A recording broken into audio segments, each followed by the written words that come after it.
A editora Árvore da Vida apresenta Alimento Diário. Série Gênesis, o princípio. Livro 7. Andar na presença de Deus. Autor Pedro Dong.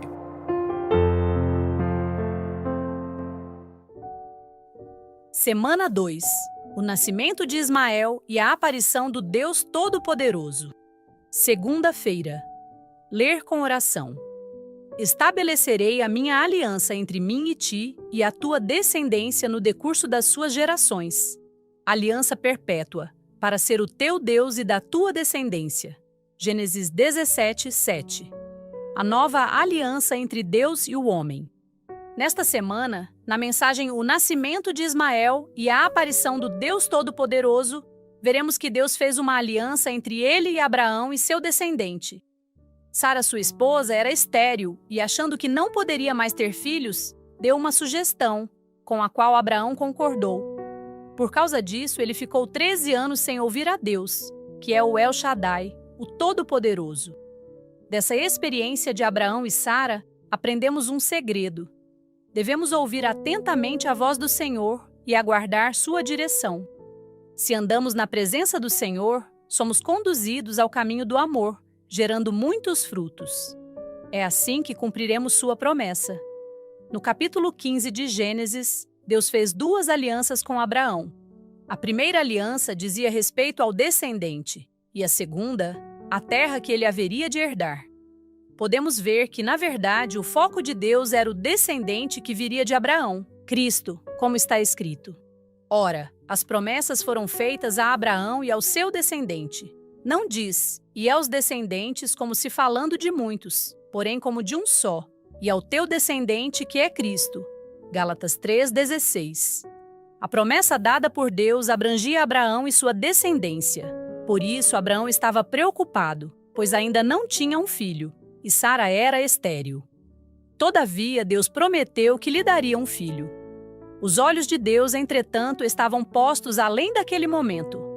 Ele olhava para o futuro, para Cristo, o descendente prometido. Cristo viria da linhagem de Abraão, e para isso Abraão precisaria ter um filho. Assim sendo, embora para Abraão o filho físico fosse o foco, para Deus era apenas um passo para alcançar seu propósito eterno. A descendência celestial gerada por Cristo. Eis a razão por que Deus conduziu Abraão para fora da tenda e lhe disse: olha para os céus e conta as estrelas, se é que o podes. E lhe disse: será assim a tua posteridade. Ele creu no Senhor, e isso lhe foi imputado para a justiça. Gênesis 15, 5 e 6. Deus olhava para a descendência celestial, pois seu propósito e sua vontade seriam cumpridos com a vinda de Cristo e de sua descendência, que é a Igreja. Abraão creu no Senhor, e isso lhe foi imputado para a justiça. Para Deus, isso era o mais importante, uma vez que a fé de Abraão realizaria o cumprimento dessa promessa. Depois de falar sobre a descendência, Deus estabeleceu também uma aliança com Abraão referente à terra que este herdaria. Humanamente, Deus prometeu Canaã à descendência de Abraão. Mas espiritualmente, a promessa ao descendente, Cristo, inclui toda a terra. Cristo foi constituído herdeiro de todas as coisas, e nós, a Igreja, somos co-herdeiros com ele. Vamos herdar toda a terra. Não fiquemos apenas no campo da promessa, porque Deus quer fazer uma aliança mais firme conosco. Toda aliança com Deus envolve derramamento de sangue. Respondeu-lhe: toma-me uma novilha, uma cabra e um cordeiro, cada qual de 3 anos, uma rola e um pombinho. Gênesis 15, 9. Abraão imolou os animais, derramou o sangue deles e partiu-os, colocando-os sobre o altar. Isso significa Cristo sendo partido por nós na cruz. Portanto, ao participarmos do pão e do cálice na reunião da mesa do Senhor, não consideremos isso meramente um rito religioso, e sim um ato solene digno de profunda gratidão. Cristo derramou seu sangue, concedeu-nos perdão e estabeleceu uma eterna aliança entre Deus e os homens. Seu sangue é o sangue da nova aliança. A morte de Cristo marcou o universo. Após a queda do homem, não havia esperança de acesso à árvore da vida, mas pela morte de Cristo, por seu sangue derramado, todo aquele que nele crê tem perdão e vida. A obra de Cristo é a base da nova aliança firmada entre Deus e o homem, razão pela qual hoje temos esperança de herdar toda a terra.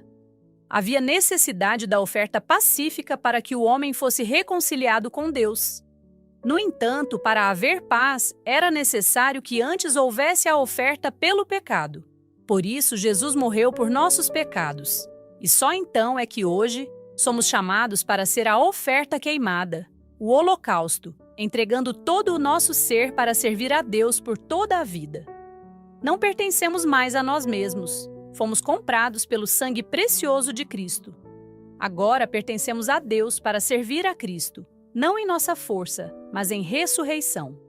Como está escrito em Gálatas, estou crucificado com Cristo, logo já não sou eu quem vive, mas Cristo vive em mim, e esse viver que agora tenho na carne, vivo pela fé no Filho de Deus, que me amou e a si mesmo se entregou por mim.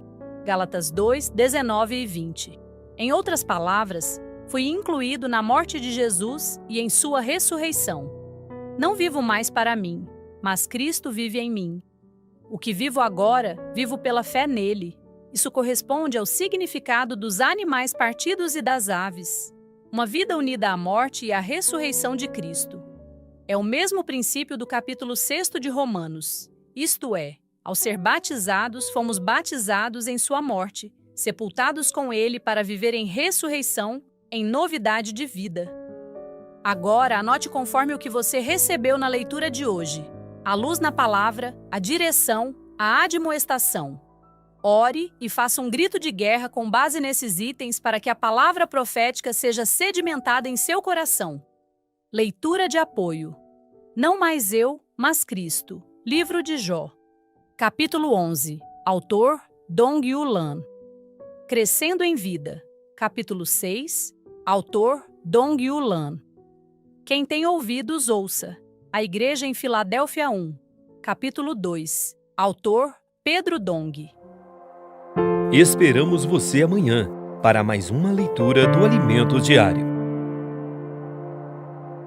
Baixe e desfrute do nosso aplicativo EAD Play, disponível na Play Store e App Store.